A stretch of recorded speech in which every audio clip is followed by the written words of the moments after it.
يلا يا ولاد خدوا الاكل بسرعة، ضيوف برا مستنيين بقالهم كتير. طيب يا ماما هناخد اهو الحاجة، ده المغرب لسه مأذن حالا. ايوه لازم يفطروا على طول. الله يا ماما ايه القطايف الحلوة دي؟ ينفع دوق واحدة؟ لا مش هينفع عشان دي للضيوف، لما نطلع منها برا بقى كل براحتك. ماما هو انتي عاملة القطايف دي بايه؟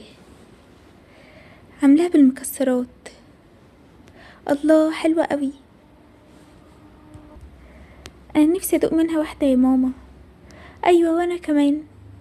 وانا قلتلكوا مش هينفع، لما الضيوف ياخدوا بس الاول.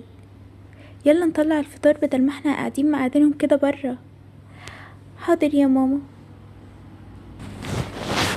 انا عايزاكوا بقى تاكلوا الاكل ده كله وتقوليلي رأيكوا في الاكل ده ايه.